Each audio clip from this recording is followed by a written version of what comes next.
Eu enterrei o meu pai com as mãos sujas de terra vermelha de alfama, e naquele mesmo dia, a minha mãe jurou que a casa seria o nosso túmulo coletivo, mas foi eu quem se tornou o fantasma.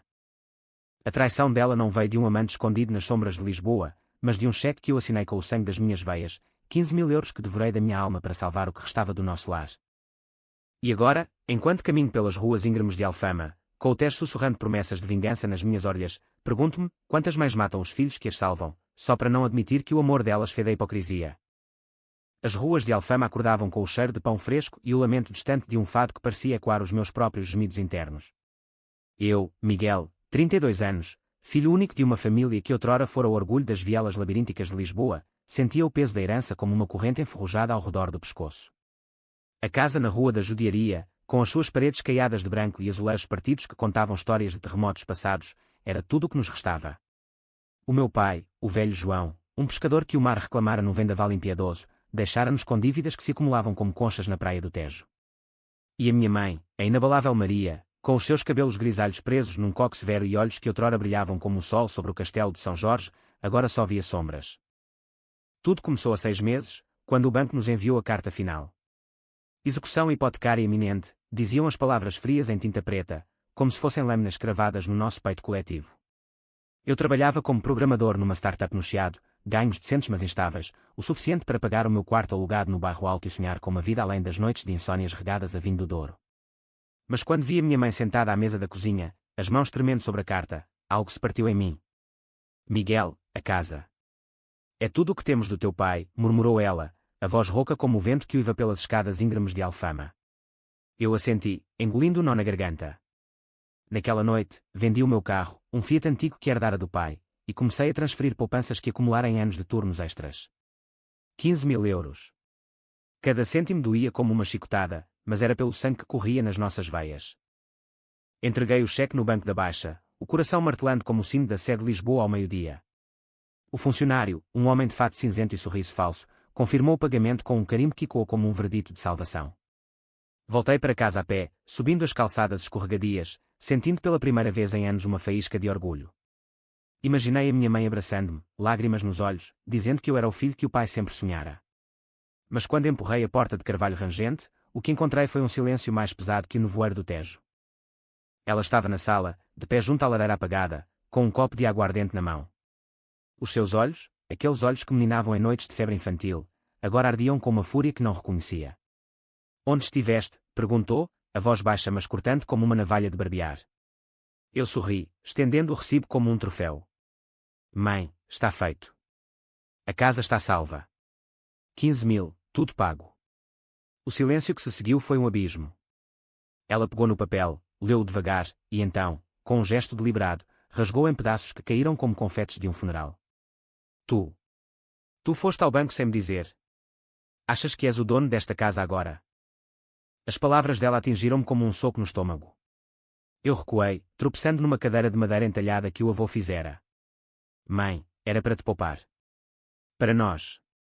O pai. Ela interrompeu-me com um riso amargo, seco como o vinho tinto que envelhecia nas caves de Lisboa. O teu pai. Ele odiava dívidas, Miguel. E tu, com o teu dinheiro sujo de ecrãs e códigos, achas que podes comprar o nosso legado? Aquela carta era uma bênção disfarçada. Íamos vender, começar de novo, longe desta prisão de memórias. As minhas pernas fraquejaram. Vender. A casa onde eu nascera, onde o pai contava histórias de sereias no Tejo, onde o cheiro de bacalhau assado preenchia os invernos frios. Mas eu dei tudo. Perdi o carro, as poupanças. Ela aproximou-se, o rosto a centímetros do meu, o hálito quente de álcool misturado com o perfume de lavanda que usava desde sempre. E o que queres em troca? Gratidão. Um beijo na testa como se fosses uma criança. Tu roubaste a minha escolha, Miguel. Roubaste o direito de decidir o meu destino. As lágrimas que eu esperava ver não vieram, em vez disso, uma frieza glacial instalou-se nos seus traços, como se eu fosse um estranho que invadira o seu santuário. Naquela noite, dormi no sofá, o corpo encolhido sob uma manta poída, enquanto o eco das palavras dela martelava na minha mente. Não era só raiva, era rejeição, pura e absoluta, como se o ato de salvar a casa tivesse exposto uma fenda irreparável entre nós. Os dias seguintes foram um purgatório lento. Eu continuava a trabalhar, pedalando de bicicleta pelas ruas congestionadas do Rossio, o suor a misturar-se com o sal do mar que pairava no ar. Em casa, a tensão era uma névoa invisível, refeições em silêncio, olhares desviados, a minha mãe trancando-se no quarto com garrafas que tilintavam como sinos de aviso. Eu tentava falar, oferecer oliveiras de paz, um jantar no Time Out Market, uma caminhada pelo castelo, mas ela recusava, murmurando sobre independência e o peso de favores não pedidos. Dentro de mim, algo começava a fermentar, um ressentimento que se enraizava como era nas paredes úmidas de Alfama. Porque o Salvador se tornara o vilão. Porque o sangue do meu pai nas veias não bastava para unir-nos. Uma semana depois, o golpe final caiu. Voltei do trabalho cedo, exausto de um dia de bugs e prazos, e encontrei a porta da casa escancarada. Lá dentro, caixas empilhadas como fortalezas de papelão, roupas dobradas com precisão militar. A minha mãe, de avental florido, selava uma delas com fita adesiva. O que é isto? Perguntei, a voz falhando como um motor engasgado. Ela ergueu o olhar, sem remorso, sem tremor. Estou a arrumar as tuas coisas. Vai-te embora, Miguel. Para sempre. Esta casa não te deve nada, e eu menos ainda. O mundo inclinou-se. Eu caí de joelhos, as mãos agarrando o tapete gasto, implorando, mãe, por favor. Eu fiz por amor. Mas o amor, ao que parece, era uma moeda de dois lados, e o dela havia sido trocado por orgulho. Ela chamou os vizinhos, a velha Dona Rosa, que tricotava fados em crochê, e o Sr. Antônio, o ferreiro de mãos calejadas, para me arrastarem para a rua. Não com violência, mas com aquela gentileza portuguesa que mascara a crueldade. Vai, rapaz, o sol ainda brilha lá fora.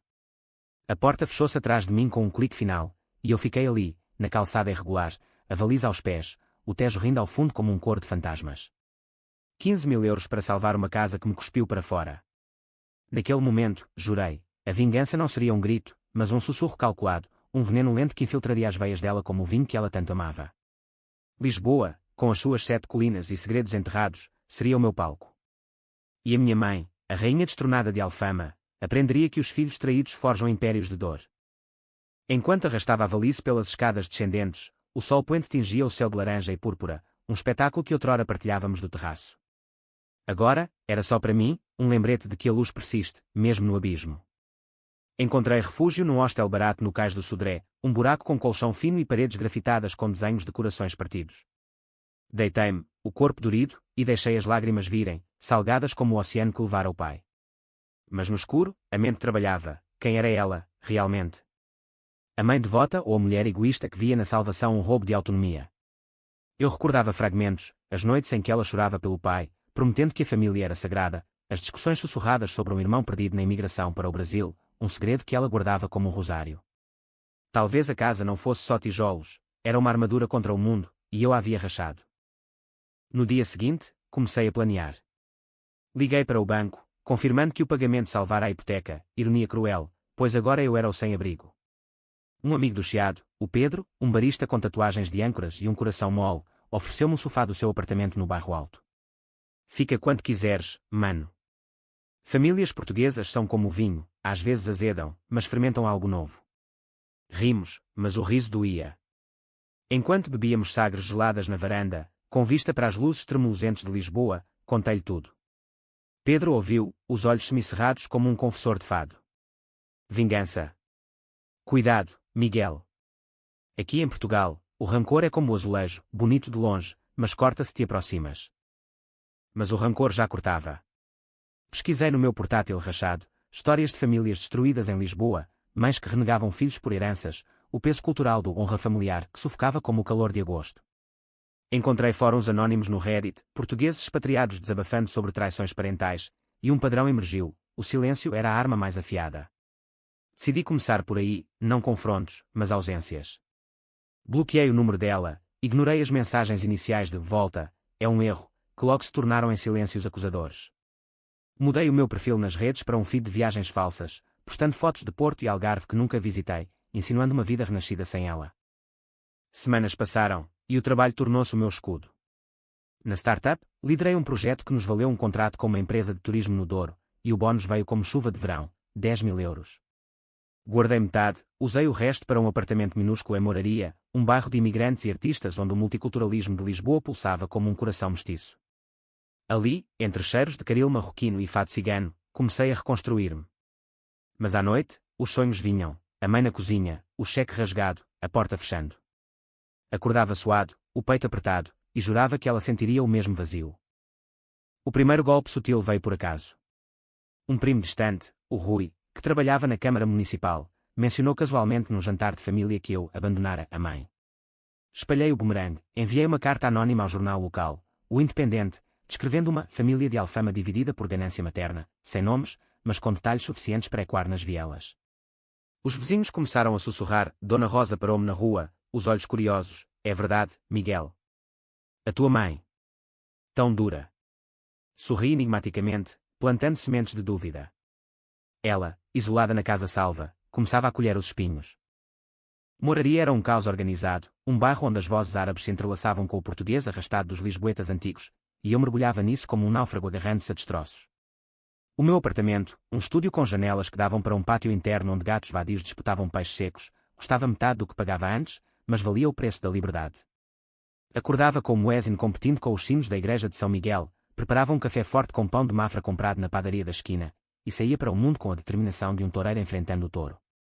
O rancor pela minha mãe não era mais um fogo selvagem, eu moldava em lâminas afiadas, polidas pela paciência portuguesa que o fado ensina. No trabalho, ascendi. O projeto do Douro evoluiu para um mapa de roteiros personalizados, integrando IA para sugerir adegas escondidas e miradores com vistas que faziam o coração parar. Os chefes, um casal de casados em Belém, elogiavam a minha paixão renovada, sem saber que ela nascia das cinzas de uma traição materna. Ganhei um prémio na Web Summit, o evento que transforma Lisboa num hub global de inovação, e o flash das câmaras capturou o meu sorriso forçado, mas genuíno pela primeira vez em meses. Com o cheque do prémio, 20.000 euros, comprei um fato decente e inscrevi-me num ginásio no Lumiar, onde o suor expurgava as toxinas do passado. O corpo endurecia, os músculos definindo-se como as curvas das colinas de Lisboa, e com ele, a mente afiava-se. Mas a vingança requeria mais que músculos, precisava de inteligência emocional, aquela teia sutil que os portugueses tecem em conversas de café. Comecei a reconectar com a família estendida, aqueles tios e primos que a mãe mantivera à distância com o seu orgulho feroz. O tio Manuel, um viúvo em Sintra que gerenciava uma quinta de laranjas, convidou-me para um fim de semana. Sentados sob as árvores cítricas, com o ar perfumado de flor de laranjeira, ele confidenciou, a tua mãe sempre foi assim, Miguel. Desde que o teu avô morreu na Revolução dos Cravos, ela carrega o mundo nos ombros como uma penitente no Calvário. Histórias fluíram, o irmão emigrado, o tio Carlos, que enviara dinheiro mas fora acusado de comprar amor, a avó que vendera joias para salvar a casa familiar, só para ser esquecida. Padrões de dor, herança de uma nação marcada por saudades e ditaduras. Armado com isso, tece a minha rede. Organizei um almoço familiar no Cervejaria Ramiro, o Templo dos Mariscos em Lisboa, convidando todos menos ela. Risos ecoaram sobre pratos de percebes e lavagante, vinhos verdes fluindo como o Douro em cheia. Eu contei a minha versão, o cheque, a porta fechada, com lágrimas calculadas, pintando-me como o filho leal traído. Ela salvou a casa, mas perdeu o coração, disse o tio Manuel, erguendo o copo.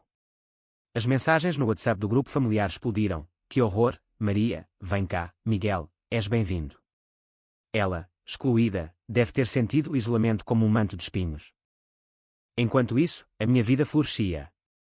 Encontrei amor num bar de fado em Alfama, ironicamente, a 2 quarteirões da casa dela.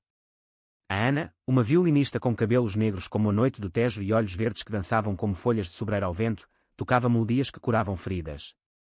Apaixonámo-nos devagar, como o vinho a envelhecer nas caves do Porto, passeios pelo Jardim da Estrela, piqueniques no Monsanto com queijos de serpa e morcelos, noites em que os corpos se entrelaçavam sob lençóis de linho fresco. Ela sabia da minha história, traçava os meus cicatrizes com dedos leves, a dor dela é dela, Miguel. Não deixes que te defina. Mas eu deixava, secretamente, cada beijo era um antídoto, mas também combustível para a chama da retaliação. O segundo golpe foi mais pessoal. Descobri, através de um contacto no banco, que a mãe tentara um empréstimo novo, para reformas, disse, mas eu sabia que era para preencher o vazio que eu deixara. Recusei-me a intervir, em vez disso, anónimo, enviei-lhe uma fatura falsa de manutenção pendente pela casa, 1.000 euros por danos estruturais causados por negligência. O envelope chegou no correio, selado com o brasão da Câmara, e eu imaginei o pânico nos seus olhos, as mãos trêmulas abrindo na cozinha solitária. Ela ligou para o banco, para advogados baratos no Marquês de Pombal, mas o número que fornecia era de um serviço de piadas pagas, que a bombardeou com anedotas sobre mães rabugentas. Rir dela, mesmo à distância, era catártico, mas vazio, o verdadeiro prazer viria quando ela confrontasse o espelho da sua própria crueldade. Uma noite, enquanto Ana dormia ao meu lado, o telefone vibrou com um número bloqueado, dela, de certo. Ignorei, mas o sono fugiu. Levantei-me, caminhei até à janela, olhando para as luzes da ponte 25 de Abril piscando como estrelas caídas no Tejo. Lembrei-me do pai, das suas mãos calejadas limpando redes, contando como o mar perdoa mas nunca esquece. A família é como o oceano, filho, dá vida, mas pode afogar. Tinha razão. A minha mãe afogara-me, e agora eu ergueria marés contra ela. Mas uma dúvida rastejava, e se a vingança me transformasse no monstro que ela via em mim? Sacudi a cabeça, o orgulho português não permite fraquezas. Prossegui. No trabalho, lancei a app Saúde Familiar, uma ferramenta para rastrear heranças e dívidas, inspirada na nossa tragédia. Foi um sucesso, featured na App Store portuguesa, e convidei jornalistas para uma entrevista no Lisboa Factory, o hub criativo de Alcântara. Esta app salva famílias de ruínas financeiras, declarei à Câmara, o sorriso polido. Mas no off, sussurrei ao repórter, começou com a minha, uma mãe que rejeitou o Salvador. O artigo saiu no Público, sem nomes, mas com detalhes que pintavam Alfama como um palco de drama shakespeariano. Vizinhos ligaram, um primo enviou mensagem, a tua mãe está mal, Miguel. Isolada. Bom, pensei. Que sinta o frio da solidão que me impôs. Ana notou a mudança. Estás a tornar-te frio, disse uma manhã, enquanto partilhávamos pastéis de nata no Pastéis de Belém. Isto não é amor, é obsessão. Discutimos, vozes elevadas sobre o bulício dos turistas, e pela primeira vez, vi o meu reflexo nos olhos dela, um homem endurecido, com linhas de amargura gravadas como fissuras nos azulejos de Lisboa. Ela começou, defendi-me. E eu acabo. Mas as palavras soaram ocas, como um fado sem alma. Naquela tarde, sozinho no ginásio, socos no saco de boxe ecoavam os batimentos do meu coração, tam, pela porta fechada, tam, pelo cheque rasgado, tam, pela família que se afastava dela. O clímax do mês veio num festival de fado no Bairro Alto.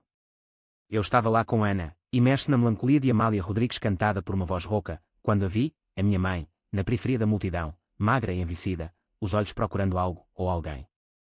O nosso olhar cruzou-se por um instante, um relâmpago de reconhecimento. Ela estendeu a mão, mas eu virei-me, puxando Ana para a dança.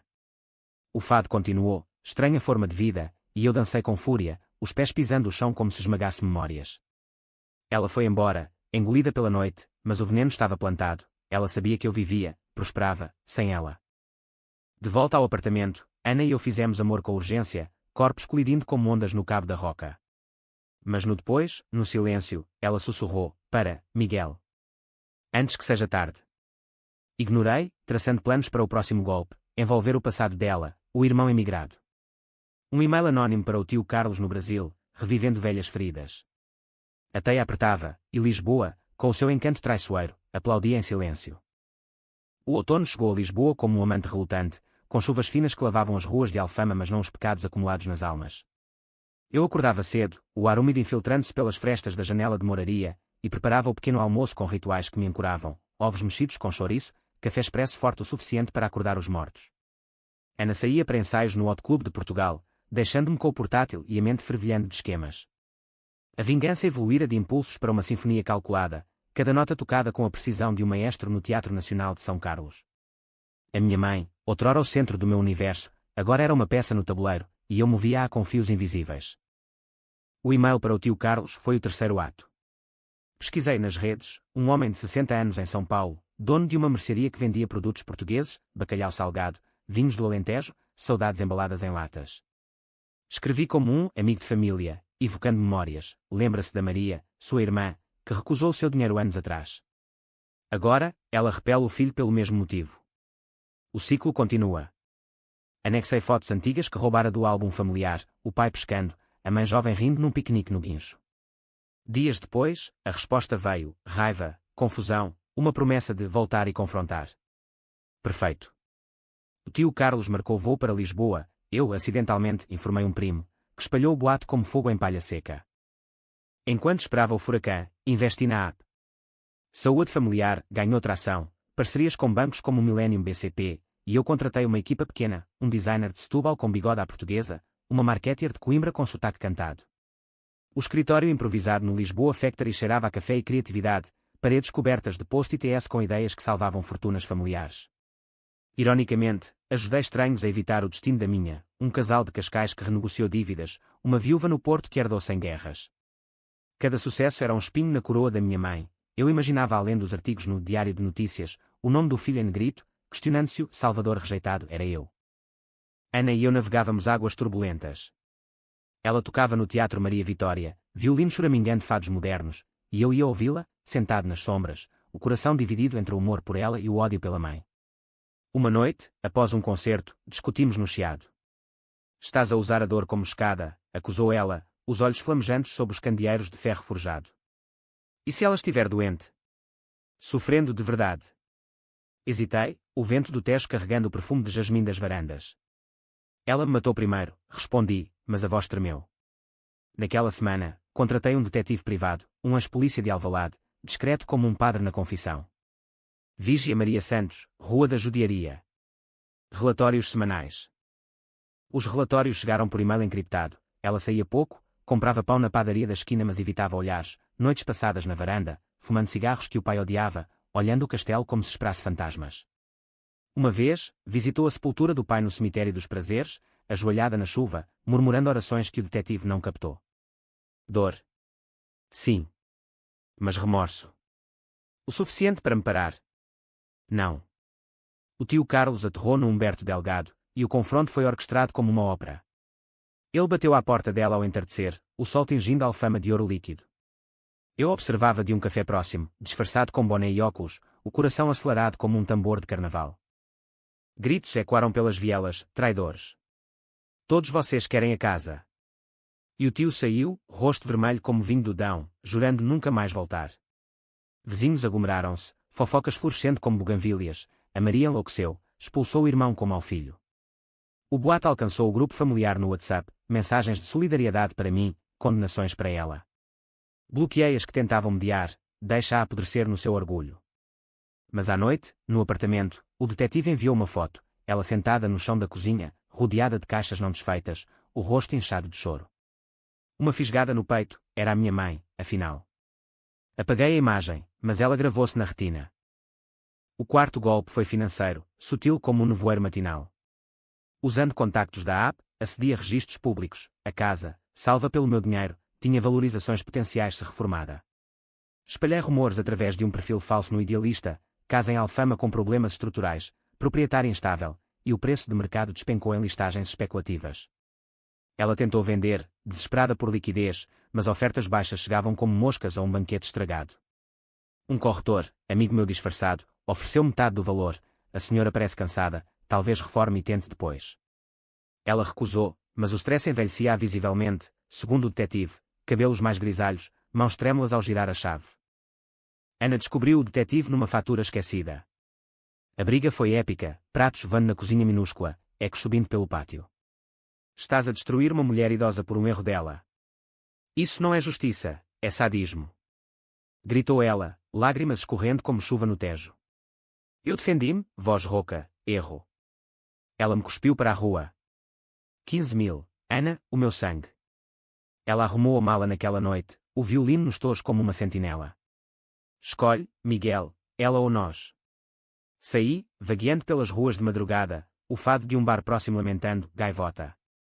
Sentei-me num banco no mirador da Senhora do Monte, a cidade aos pés como um tapete de luzes, e chorei pela primeira vez sem rancor, pelo amor perdido, pelo homem que me tornara. No dia seguinte, Ana voltou, ou melhor, eu supliquei.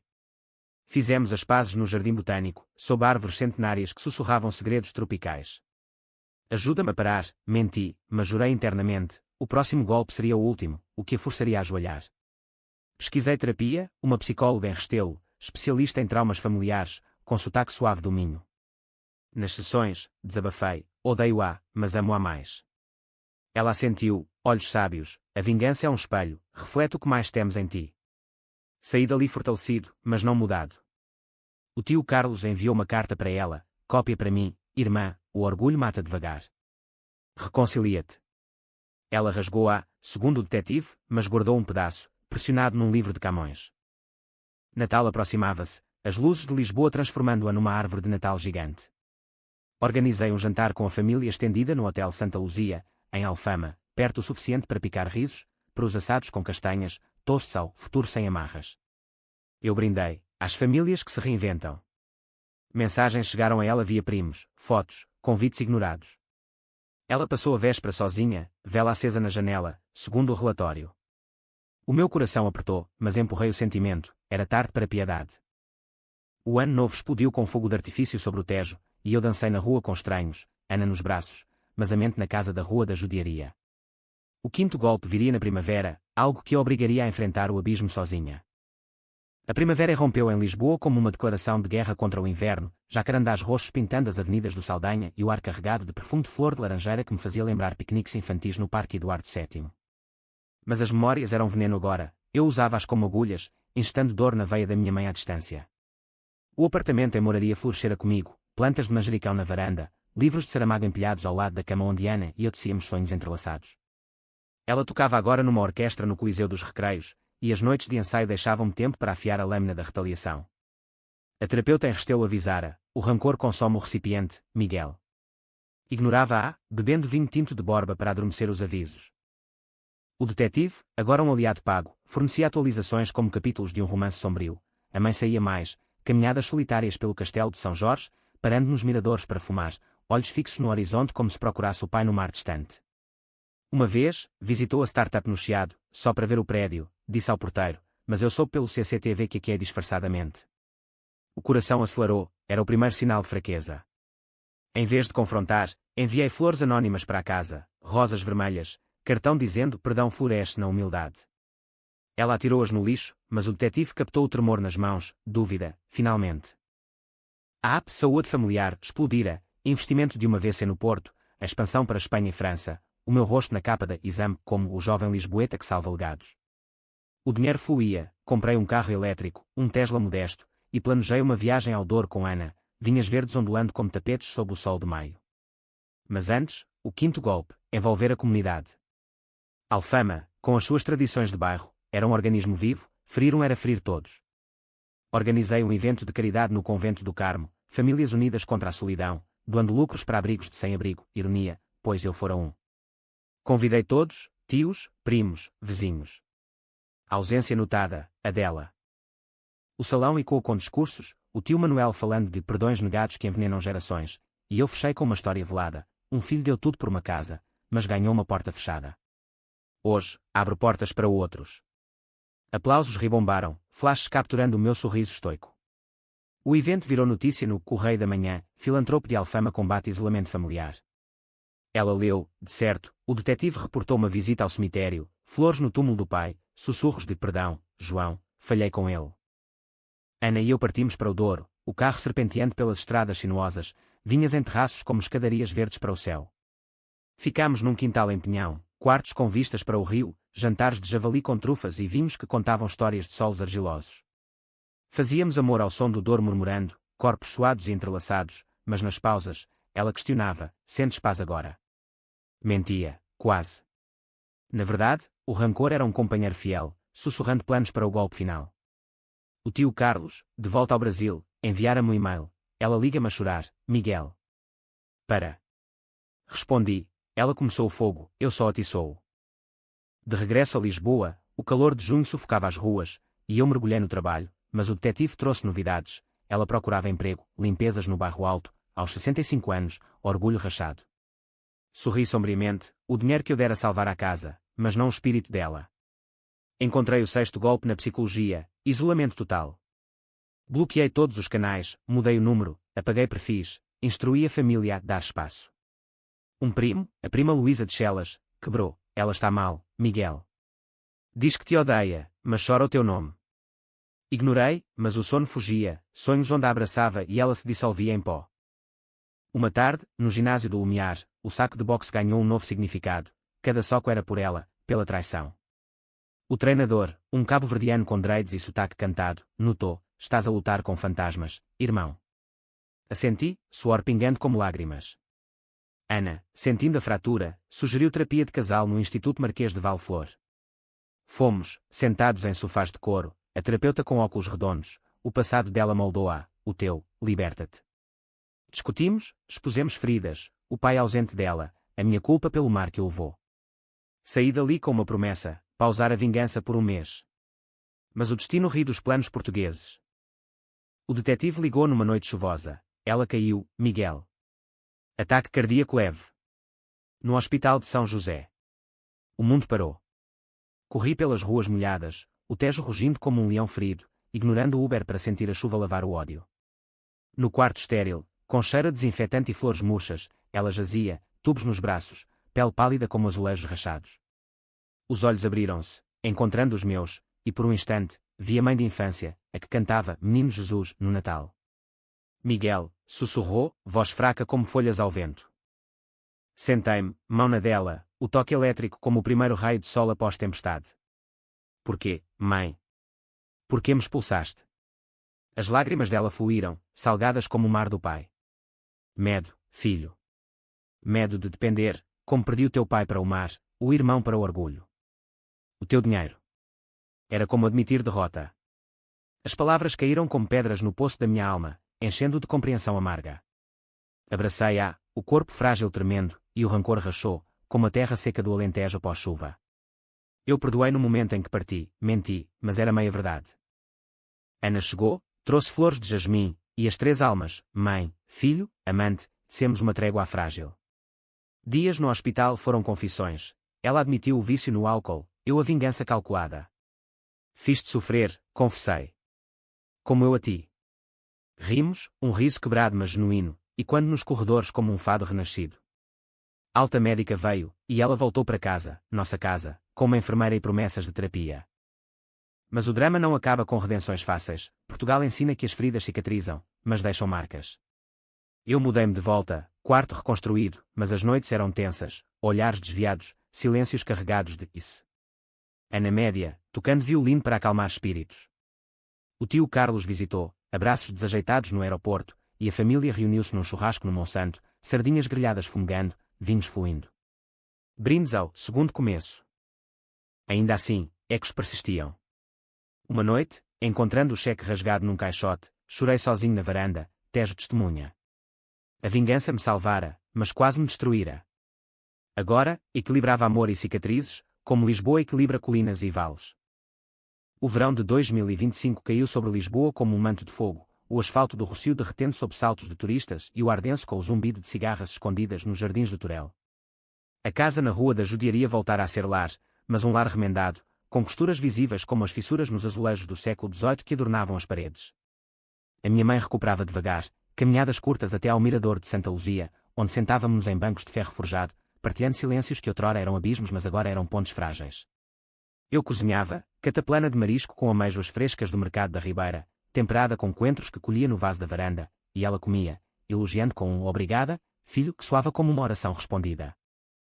Ana integrara-se, o violino dela e quando fados suaves pelas noites quentes, misturando-se ao canto dos grilos e ao murmúrio distante do elétrico 28 rangendo nas curvas. Somos uma família agora, dizia ela, os olhos verdes brilhando à luz das velas, mas eu via as sombras, o meu sono interrompido por pesadelos onde a porta se fechava novamente, o dela por dúvidas sobre se o meu perdão era genuíno. A terapeuta em Restelo expandira as sessões para nós três, um trio improvável desfiando novelos de trauma. A culpa é um ladrão, dizia a doutora, com sotaque minhoto suave. Rouba o presente. A minha mãe assentia, mãos entrelaçadas nas minhas, confessando, eu via no teu ato o fantasma do teu pai, forte, provedor, e odiava-me por precisar. O trabalho ancorava-me. A APA atingira meio milhão de downloads, parcerias com o governo para a educação financeira em escolas de Lisboa, e eu palestrava em conferências no MAT, o Museu de Arte Moderna em Belém, onde o Tejo lambia as fundações como um amante possessivo. Tecnologia não salva casas, salva almas, declarava, o público aplaudindo, mas dentro de mim, o eco do cheque rasgado sussurrava acusações. O tio Carlos ficou uma semana, enchendo a casa com histórias do Brasil, samba em Copacabana, saudades de pastéis de nata, e partiu com promessas de visitas anuais. A família estendida perdoava, jantares no Time Out Market tornaram-se rotina, pratos partilhados sob as estrelas artificiais do mercado. Mas o drama psicológico não se dissolve como açúcar no chá, ferve, borbulha, ameaça transbordar. Uma tarde de julho, enquanto a mãe descansava, encontrei cartas antigas na gaveta da cômoda, correspondência do pai, escritas em alto mar, prometendo um futuro sem dívidas, minha Maria. Lágrimas mancharam o papel amarelado, ele morrer endividado, o mar cobrando o preço da ambição. Liguei para Ana no ensaio, era tudo medo, amor. Medo dela de repetir. Ela veio, abraçando-me na cozinha, o cheiro de lavanda dela misturando-se ao do manjericão. Fizemos amor ali mesmo, urgente e curador, como se pudéssemos fundir as fraturas. O primeiro teste veio em agosto, com o aniversário do pai. Tradicionalmente, subíamos ao cemitério, levávamos flores e vinho do Porto derramado na terra. Este ano, a mãe hesitou. Não mereço, depois do que fiz. Insiste, o carro serpenteando pelas ruas arborizadas de Alcântara até aos prazeres, túmulos como cidades de mármore sob ciprestes chorosos. Ajoelhámo-nos, eu e ela, mãos unidas sobre a lápide gasta, João Santos, pescador do Tejo, de 1955 a 2015. Perdão, amor, murmurou ela. Eu falhei com ele, contigo. As palavras libertaram algo em mim, não todo o veneno, mas o suficiente para respirar.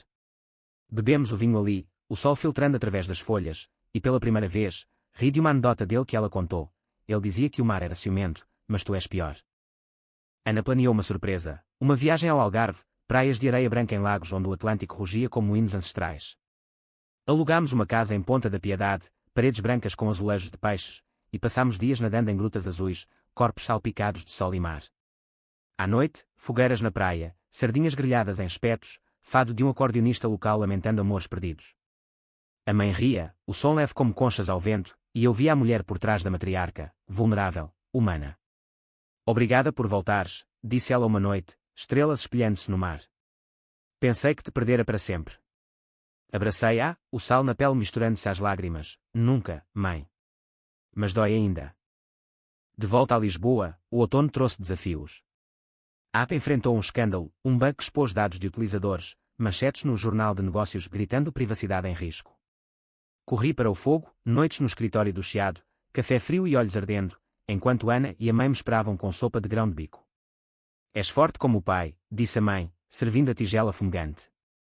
O bug foi corrigido, a crise contida, mas o stress reacendeu fantasmas. Discuti com Ana sobre prioridades, ela acusando-me de usar o trabalho para fugir das emoções. Estamos a curar, não a fugir, gritei, e ela saiu, porta batendo como um eco do passado. A reconciliação veio num festival de jazz no Hot Club, saxofone choramingando blues portugueses. Encontrei-a na plateia, olhos vermelhos, e dancei com ela entre mesas apertadas, corpos sincronizados como ondas. Desculpa, sussurrei. O medo dela é contagioso. Rimos, e voltámos para casa de mãos dadas, a mãe acordada, lendo essa de Queiroz à luz da lareira. Bem-vindos, meus amores, disse, e pela primeira vez, senti a família como um porto seguro, não uma prisão. Mas o subtexto psicológico persistia, sessões de terapia revelavam camadas, a mãe admitindo um caso breve após a morte do pai, culpa que endurecera, eu, confessando a vingança como catarse. És o meu espelho, disse ela. Mostras-me o monstro que posso ser. Chorámos juntos, abraçados no sofá poído, o Tejo lá fora indiferente. O inverno aproximava-se, luzes de Natal piscando precocemente nas ruas, e planeámos um Natal sem rancores, árvore no castelo, ceia com bacalhau à brás, toast ao perdão. Uma carta chegou do banco, reembolso de juros sobre o pagamento da hipoteca, 500 euros, ironia doce. Dividimo-o, metade para caridade, metade para um jantar no Eleven, restaurante com vistas panorâmicas. Lá, sob estrelas artificiais, brindamos, às casas que salvamos, e às que nos salvam. O amor renascia, mas marcado, como vinho envelhecido em barris de carvalho português. O inverno de 2025 envolveu Lisboa num abraço gélido, geadas raras cobrindo as folhas dos plátanos na Praça do Comércio e o Tejo exalando névoa como segredos não ditos. A casa na Rua da Judiaria aquecia-se com o crepitar da lareira, onde lenha de sobreiro estalava como risos contidos, e o cheiro de rabanadas fritas preenchia o ar durante as festas. O Natal fora um bálsamo, a árvore adornada com bolas de vidro soprado de mursa, presépio com figurinhas de cortiça representando a Sagrada Família, ironia, pois a nossa era profana, remendada com fios de perdão. Cantámos Noite Feliz, em harmonia rouca, a mãe no violino de Ana como backing, e eu, voz falhando nas notas altas, senti o primeiro vislumbre de cura verdadeira. O ano novo trouxe resoluções. A mãe inscreveu-se num grupo de apoio para viúvas no Centro Comunitário de Alfama, onde mulheres de cabelos grisalhos partilhavam histórias de maridos levados pelo mar ou pela idade. Eu, expandi a app para terapia virtual, integrando sessões com psicólogos como a doutora de Restelo. Saúde familiar agora curava não só bolsos, mas almas, e o lançamento no Mobile World Congress em Barcelona rendeu parcerias europeias, o meu nome quando em salões de mármore. Ana liderava a orquestra num concerto no grande auditório da Fundação Calouste Gulbenkian, violino solando um arranjo de fado jazz que nos fez chorar na primeira fila. Mas o drama, como o Tejo, fluía imprevisível. Janeiro trouxe uma nevasca rara, isolando a Alfama em branco e silêncio, e a mãe caiu doente, gripe que evoluiu para pneumonia, hospital de Santa Maria nos subúrbios. Corri, Ana ao lado, o carro patinando nas estradas geladas. No quarto, oxigênio sibilando, ela apertou a minha mão. Não me deixes sozinha, Miguel. Como da primeira vez. As palavras cortaram, prometi visitas diárias, sopas de legumes entregues por enfermeiras, histórias lidas de Os Maias para distrair. Ana tocava para ela, melodias leves como flocos de neve, e naqueles dias, o laço materno-filial reforçou-se, forjado no fogo da vulnerabilidade. Alta em fevereiro, ela mudou, mais frágil fisicamente, mas mais aberta emocionalmente. Começámos tradições novas, domingos no mercado de Campo de Ourique, provando queijos de azeitão e azeitonas de Moura, conversas sobre o pai sem lágrimas, só sorrisos. Ele teria orgulho de ti, disse ela, mastigando uma empada de galinha. E de mim, por te ter criado. Rimos, o sol de inverno filtrando através das arcadas, e eu senti o peso do cheque, 15.000 euros, transformar-se em investimento, não perda. A primavera renasceu com controvérsia, um artigo no Expresso sobre famílias destruídas por finanças, citando anónimos de Alfama. Detalhes ecoavam a nossa história, o filho expulsado, a mãe isolada, e o jornalista contactou-me. Entrevistei, voz firme, o dinheiro testa laços, mas o amor reconstrói. O peça saiu equilibrada, e ela leu, olhos marejados, és corajoso, filho. Mais que eu. Abraçámo-nos na cozinha, o cheiro de feijoada a cozer, e o passado pareceu, finalmente, um capítulo fechado. Ana propôs casamento num piquenique no Belvedere do D. Carlos, rosas silvestres ao redor, o Tejo como plateia. Casa comigo, Miguel. Para selar esta loucura familiar. Chorei, ajoelhando na relva, anel de prata com turquesa do Algarve na mão. Sim, amor. Com todos os fantasmas. A mãe soube, chorou de alegria, e planeámos uma boda simples na sede de Lisboa, com fado e vinho do Porto. Mas o clímax psicológico veio em junho, aniversário dos 15.000. Encontrei o recibo original, guardado num envelope amarelado, e confrontei-a gentilmente, foi o começo do fim, mãe. Mas também do novo. Ela assentiu, olhos sábios, eu errei por medo de perder controlo. Tu vingaste por amor ferido. Agora, perdoamo-nos por humanidade. Bebemos chá de camomila na varanda, Alfama despertando com o sino da igreja, e jurei, mais vinganças, só paz. O verão findou com a boda, eu de fato claro, Ana de vestido branco com bordados de rendas de Viana do Castelo, a mãe entregando-a no altar, lágrimas brilhando. O padre, com sotaque alentejano, uniu-nos sob vitrais coloridos, e o banquete no bairro do Avilés ecoou com risos, danças ao som de morna cabo-verdiana. A família toda, tios, primos, vizinhos, brindou, às segundas hipóteses. Agora, em dezembro de 2025, com o Tejo congelado em geada, olho para trás, a traição forjou-nos, a vingança temperou-nos, o perdão libertou-nos. Lisboa, com as suas luzes de Natal piscando como promessas, é testemunha. A casa está salva, não só pelas paredes, mas pelos corações que a habitam. E eu, Miguel, filho, amante, sobrevivente, sei que o drama da vida é eterno, mas o amor, o amor português, é o fado que vence.